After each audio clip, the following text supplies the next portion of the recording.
How are we doing, everybody? My name is John Denton. If you didn't already know, thank you so much for joining me today on another video. And yes, it's happening.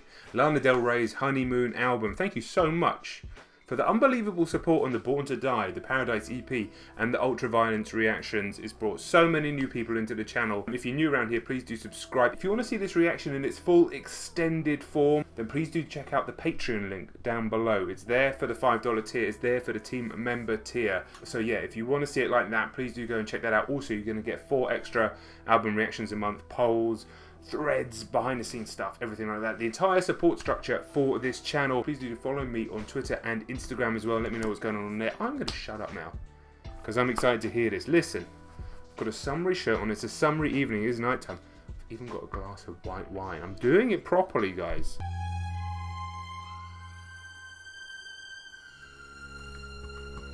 Fashionable to love me, so boulevard, if we choose our honeymoon. So enough people have told me in the comments, and thanks so much for the unbelievable amount of comments under the previous videos, to expect something a bit more slower, perhaps something a bit more cinematic from this record. A classic film era, classic Hollywood era. I was kind of expecting this side of Lana that we've heard a little bit before, a little bit on Born to Die, definitely on Paradise, perhaps slightly less so on Ultraviolence. I was kind of expecting this sound just based on what everybody said. So this is going to be an interesting reaction because I think it's going to be one to try and drift away to. If it's going to be slow, we can drink some wine. Now that I found you in your youth, little bullet guard, our honeymoon.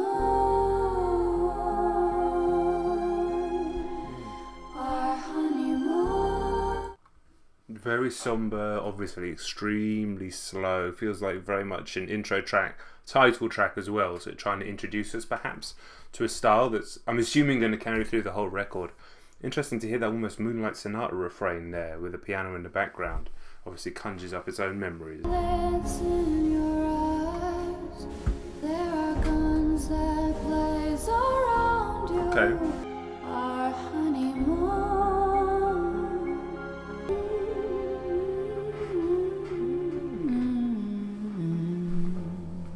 Right, kind of gorgeous, sweeping opening track there. Really brave to come with the first track on a new project, a full studio album that has so little to like grab hold of straight away. You know, whether it's the sort of poppy elements or the sort of soaring hooks of Born to Die, or the kind of bluesy, interesting elements of Ultraviolence. That there is like almost like classic Nancy Sinatra, classic Hollywood era. Beautiful. There's almost jazz elements to the songwriting there. Not that much in the way of lyrics, really not that much in the way of anything. A lot of space. Interesting start. Sounded amazing. You were lost in the music while watching the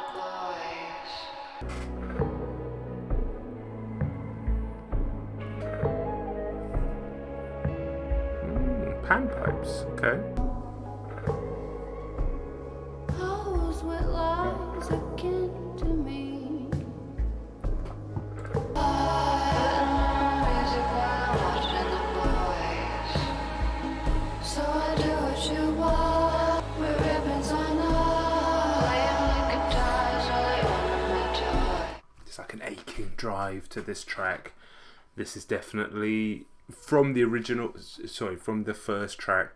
I was kind of hoping we'd go into something with just a little bit more drive. If we're going in this lane, if we're going in this kind of gentle, string-backed, softer, more somber, more melancholy lane, then I needed a little bit more drive than obviously the first track, but I think that was deliberate. And here you just have this kind of like aching edge to it. Everything's a bit more sparse than the previous thing. Even lyrically, it's a bit more sparse. Pink Flamingos always fascinated me. I know what only the girls know. Hoes with lies akin to me. And it's like, okay, well, what does that mean? That's something to seriously think about. You're not going to get that on a first reaction. Now, I clicked on the Genius and got a little bit of insight potentially around Pink Flamingos of being dependent and all this sort of stuff, but not an immediate metaphor. So very interesting so far. It feels like this album's asking me to work a bit harder than the previous stuff, and that's fine.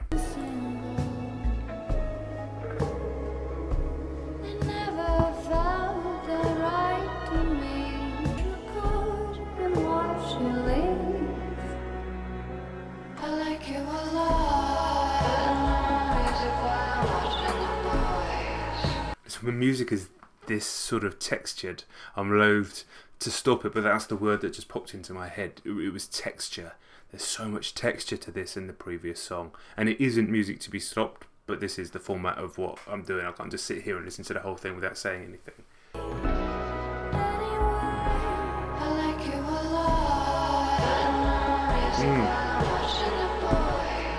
The restraint to not drop something huge into that final chorus is quite impressive. Part of me wishes there was some huge drop or something like that, so it kind of gives it an expanse that you might expect from the previous records, but it feels like this record's more about restraint.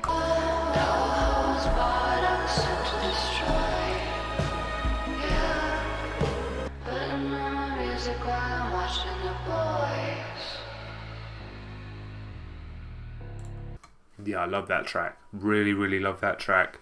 Again, so much texture to it. So much to kind of work through there. Nothing that really knocks you off your seat. But at the same time, just an interesting concept of her, like, perhaps distancing herself from the person that she was in previous albums, becoming ever so slightly more self-aware almost. And not that she was never self-aware. I like the fact that I'm not sure.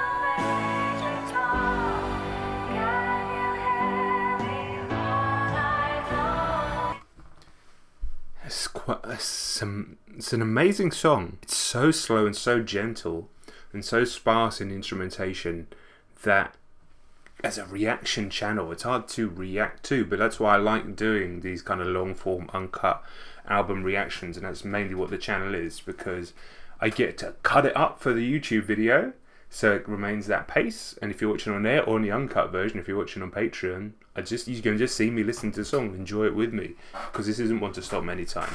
But we've got obviously the David Bowie reference here, which made me think, is this song actually about David Bowie? And I thought, no, he'd not died by this point, that wouldn't make any sense.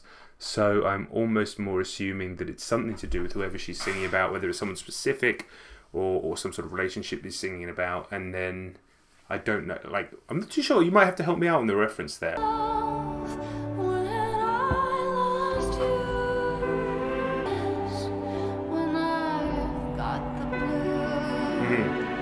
I've still got jazz when I've got the blues, and then that little, I think, sax or some sort of horn instrument comes in there. That's nice. I finished it already.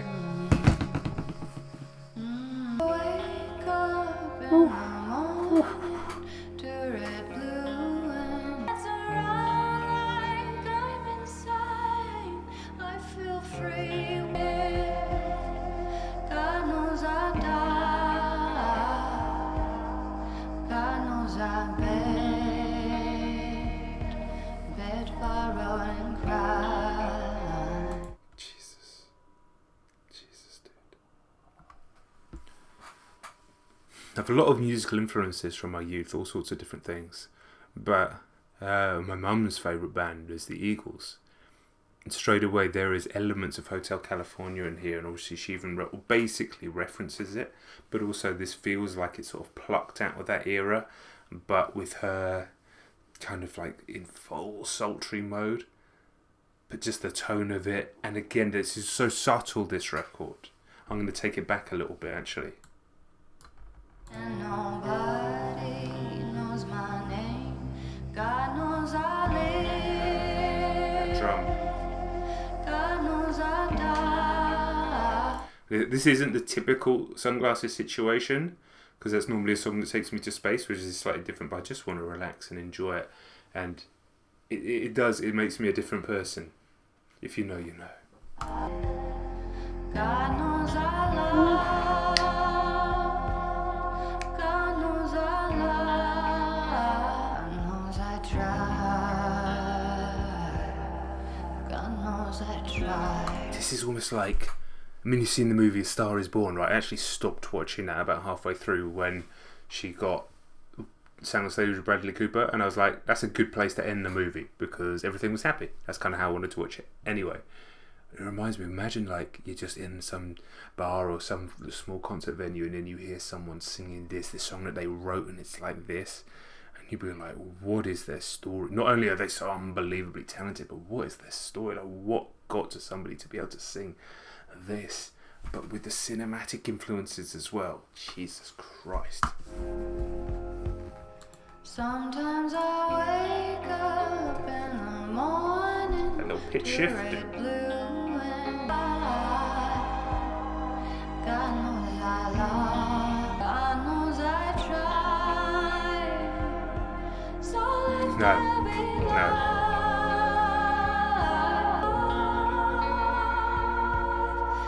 Light up my life. God knows I try.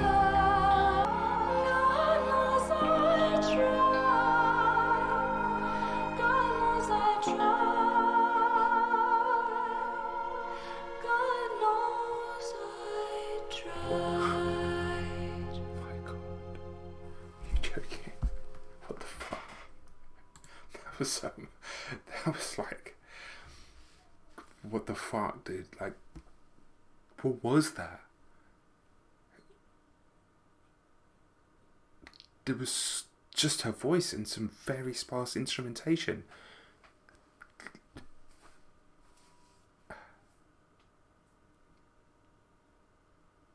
I genuinely don't know what to say. That was breathtaking. It was breathtaking, dude. What the fuck?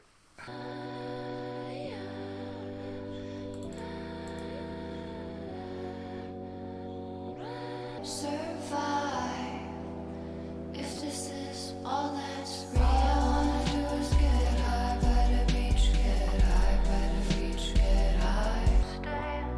You could be a bad motherfucker, but that don't make you a man.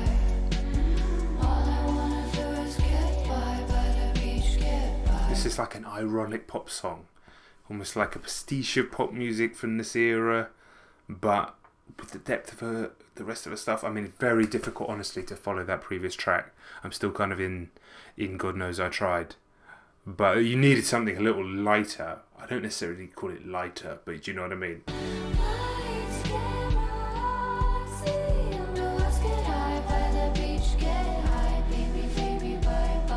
Yeah, cool track, cool hook. Didn't have the impact of the tracks, but it was a bit catchier, I guess, and definitely needed after 4 tracks of that level of depth. Time stood still, I take this moment, make it last forever. My heart love's full of fire, love's full of fire. Baby, if you wanna leave, come to California. I was going to say, this really reminds me of The Weeknd in the best possible way. And I don't like to make the comparison too much. I know that's why I was brought to her music from my Weeknd reactions. But straight away, just the kind of essence of it. And then I thought, if the chorus drops like an Abel track, big compliment, big plus point.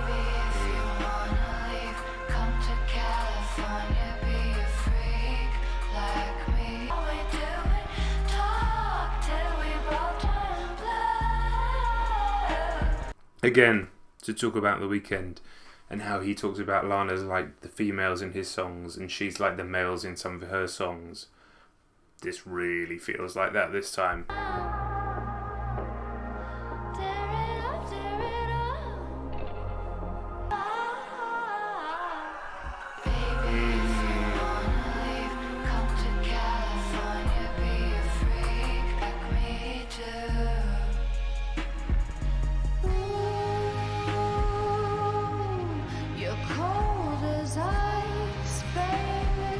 Radiohead Creep vibes massively there, and it's called Creep massively.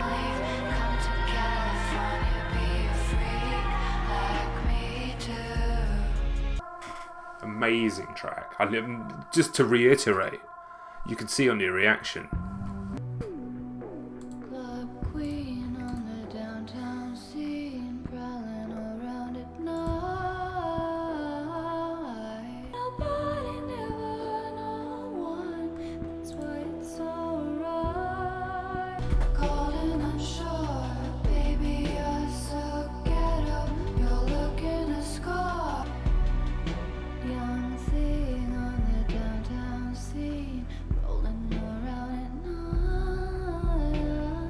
just conjures up so much imagery, and that's why I'm just sitting here with my eyes shut. She has an amazing way of painting pictures of the past that I've only ever seen in films, being English. Obviously, I've been to the States, I've been to New York multiple times, so I do have that advantage a little bit, and I do capture some essence of like a couple of times I've had there, but more about the New York that I can think of a taxi driver, like Mean Streets or something like that. Not necessarily even the characters, just the kind of background noise of it, and then plucking stories as if they've just plucked some stories from some background characters in those movies, and this is the story of that. Again, this is a strange album because it's so good, but it's clearly not an album to like blow your socks off on first listen. You know, it's not. It's very, very slow. It's very, very melancholy. It's very, very sparse. That's a word that keeps coming back to me. So to sit here on camera and listen to it beyond shutting my eyes and just drifting, is hard. But it's special, man. Like, it's seriously, seriously special. Some of these songs are like the structure of them, the kind of the elegance, and just the octave shifts and the note patterns and things like that. If you're really going to get kind of technical about it, are just amazing. But they almost seem like, some of them almost seem like they're just almost like out-of-body experiences for the singer. She just goes to this strange note that you'd never expect from the previous note, not based on traditional structure, not based on traditional melody, not based on other artists, just that's where the song took her at that time. Woo. Okay.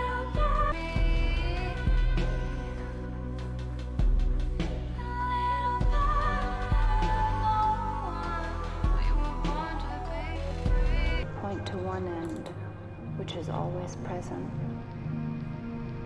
Don't know what that was all about. Art Deco, another kind of gorgeous track. Again, I'll probably kind of understand and appreciate the depth of some of these tracks on multiple listens, or pick out which ones I like more than others, because they are quite similar, some of them. But again, just like I said, the kind of bravery to release this after an Ultraviolence, which itself was a pretty fucking brave album after Born to Die in Paradise, which kind of created a certain sound, and then to move into a different direction, this kind of like dirty bluesy direction, and then just to go like fully stripped back, vocals, everything, slow BPM, long songs, need you to concentrate, allow yourself as the listener to be taken along by this. Very brave for somebody who's, you know, making waves in pop scene. Made up now, all the beds are made. When all my friends say I should take some space, always about the money or the drugs. With you there's only love.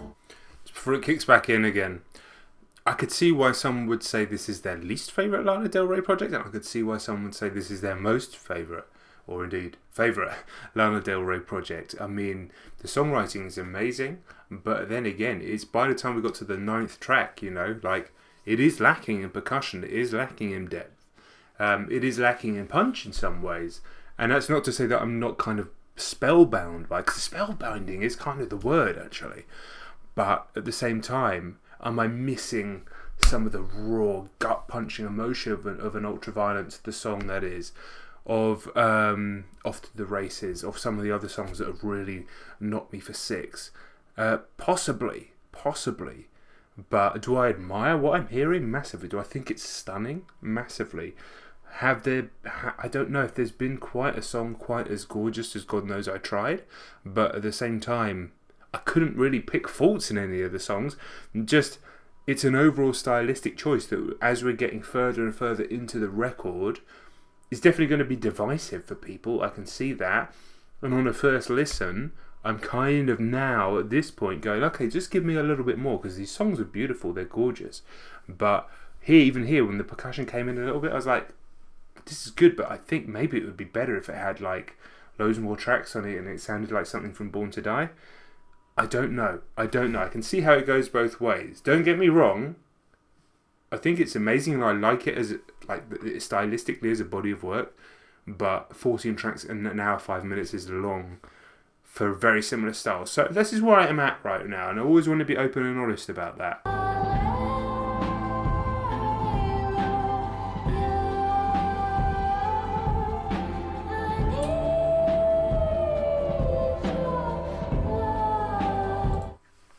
It's a beautiful song, but it's probably one of the Lana Del Rey songs right now on first reaction, based on so many similar songs before, that's hit me the least. And that's just me being real. I think the chorus doesn't quite hit me in the same way that some of the other choruses do. It may just be that I've heard so many similar songs the same way. So I'm always trying to be, you know, like, when you're talking about an artist like this, who is at such a fucking high level, it's not like this song isn't a high level song. It's not like this song isn't a beautiful song. So I'm always cautious about stuff like this, but realistically, this song, as a very long song, it's not really doing it for me. And, you know, that's just me being honest about it. Okay. We definitely needed a switch up, so I'm interested here. Ruby blue and green, neon too, above my king. Like aquamarine.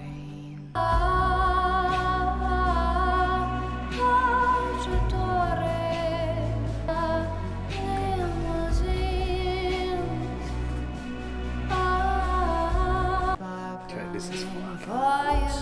It seems, on the downtown scene. Of course she brings it back with an absolute fucking monster of a song. Of course she does.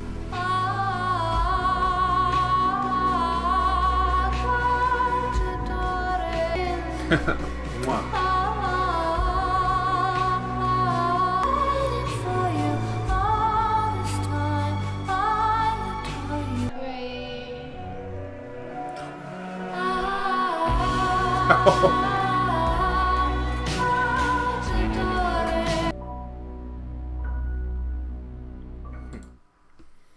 Bellissima, molto bene. What a track.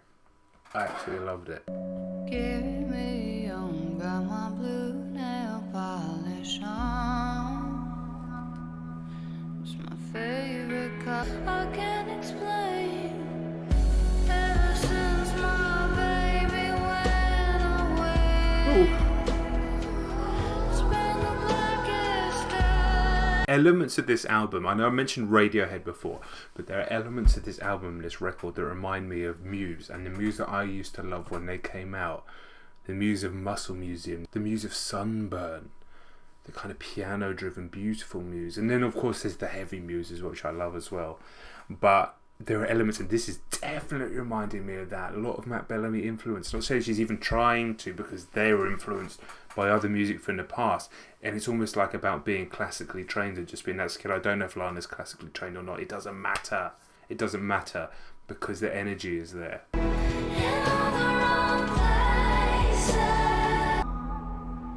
Just put your hands up in the air, the radio. This feels like, strangely, despite being so slow still and slow, so slow, so it's hard to say, so slow still, and again, you know, not really doubling down on instrumentation, being subtle, it still feels like perhaps the most accessible track, perhaps the most pop-driven track. And when I say that, there's the, you know, the melody of it, the lyrics. It sounds like something that would eventually get radio play. It sounds like the songs of hers that have got radio play. It perhaps sounds like something perhaps that we might hear from Florence and the Machine. I'd much prefer Lana Del Rey to Florence and the Machine, by the way. But yes, still, just it takes a level of bravery to release a fucking huge hour-plus long project like this, given the previous music. You'd expect it to go in a more poppy direction. And like I said before, not only did she step away from that with Ultraviolence, but steps away from it again with this record. Even though I think I prefer Ultraviolence just to listen to, I'm also sort of taking things objectively and kind of looking at it from an artistic point of view. And don't get me wrong, you know, a lot of these songs have been... I want you, you're better than ever. I'm falling for forever. I'm playing that game, but you got your way. Apologies for the apologies for the uncut. I had to answer an urgent message on my phone. Those faces I'm going through. Actually, Just a song It's almost like it's challenging you. It's almost like Lana's saying, or even Elizabeth Grant's saying, I've been paying attention, am I good enough that we take away all the production, we take away the huge engineering, we take away the big instrumental drops, the big choruses, the soaring moments. Am I good enough on my own as a songwriter to carry you through these types of songs with all of that stripped back and just a little bit of instrumentation? And for the most part, I think the answer is yes, but also nothing wrong with all that other stuff as well. This song with huge production, high level, best producers in world type production would probably be a better song, whereas some of them work so much better for being stripped back. That's my thoughts. Only 24 hours in a day will get free. Be careful. If you lie down with dogs, you'll get fleas. Not all dogs, but I know what you're saying. And that's not enough. There's only 24 hours. So you'd say. This is very Bond song. I'm not massively loving it, in all honesty. Okay.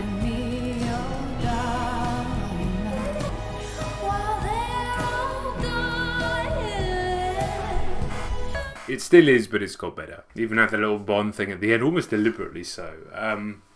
Yeah, okay. I mean, perhaps if it was called 24, like Bond. No, probably not. Probably not. You got your money now, you got your legacy. And I will never say again. Everything, the world can change in a day. You go way back, and you won't work another day. Swan Song, do you like? Ooh, okay. Do you like me?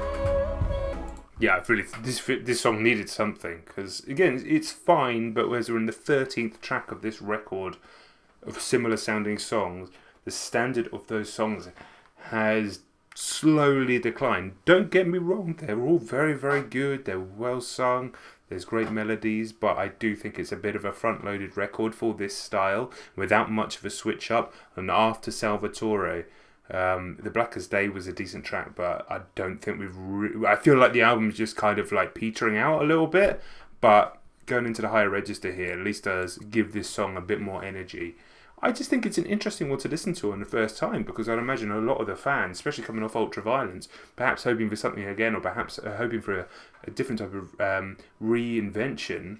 We've got the reinvention, but it's a long. I personally would have probably cut out 4 of these tracks and done a 45-minute record, but that's just me. If sometimes you see that I'm mad, don't you know no one alive? Thought I recognised that beginning, cover here. Okay, I'm here for it. It seems that all I have is worry, and then you're bound to see my other side. Nice finish. Nice finish. Even though the album did peter out a little bit towards the end, did perhaps lose a bit of energy, lose a bit of steam, or perhaps it's just my own concentration levels listening to a project that is very demanding in terms of your attention. You know, this is not easy music. It's beautiful music. Her voice is incredible. The arrangements are stunning. The production is gorgeous, despite the fact there's not actually a huge amount going on in terms of instrumentation, in terms of huge amounts of tracks. I mean, I'm sure there are huge amounts of tracks when you actually look at that, when it's actually laid out, but I think you understand what I'm saying. But I do feel like it did peter out towards the end, but I do want to reiterate, I absolutely want to reiterate how much songs like God Knows I Tried, Freak, Terrence Loves You, even Music to Watch Boys To, hit me at the beginning. And if I was the guy in charge of the sequencing of this, and I don't know if this is a bonus version that's had extra tracks added, or if it is the original version, because Spotify is always really confusing when it comes to that sort of stuff, but assuming it is just the only version of the album, I personally would have probably taken 3 or 4 tracks out of that, had a really, really tight 42 to 46 minute project, given the style that she's gone for. But it must be said, please, if you're coming to the end of this and you're watching it uncut, go back to the reaction that God Knows I Tried. The timestamp should be down there. Go back, and that's how this album hit me, and that's what I'm going to take away from this album. If you watched it on the uncut, leave your make sure you leave in the comments on the Patreon as well. If you're watching it on the YouTube, I really, really, really want to know down below. Not just like, do Norman Rockwell next, like that's obviously going to happen. Whatever you want, please do put your recommendations below as well, your suggestions below. But I really want to know your thoughts on the record, because trust me, when I see those long comments coming in with people being analytical, I am reading those, and that is making me better as somebody who consumes music. And it's not just me, because I know fuckloads of people are reading those good ones get shitloads of upvotes as well. So many people are reading those great comments. So like literally hundreds, perhaps even thousands of people are reading those comments. So please do bring that energy down below in the comments. Please do leave a like on this. The Lana videos have been getting crazy likes. So I'm just going to go straight ahead and be a little cocky with it and say 5k likes. Can we get 5k likes on this one? I feel like we should be able to, given the likes on the other one, but you never know. So 5k likes on this one. Guys, obviously, Norman fucking Rockwell is coming. Lust for Life's coming as well, because the views has been crazy and I love doing this artist. So yeah, thank you very much for your support so far. If there's other tracks though, make sure you're leaving the recommendations. I'm going to stop talking. Uncut version of this, if you want to re-watch it, plus uncut version of the Ultraviolence reaction, plus I still have the footage for the Born to Die, and I still have the footage for the Paradise EP reaction, so I will be putting out the uncut versions of those on the Patreon for the $5 tier. That's going to take a few weeks because I just need to find time to actually do it. Plus, if you're interested, After Hours from the Weekend as well, they're all going to go up on the Patreon. This will be up right now. Ultraviolence is up right now at the $5 tier. That is the entire support structure for the channel. I need to stop talking. I've been here for ages. Guys, thank you so much for watching. I'll catch you on the next video. Peace.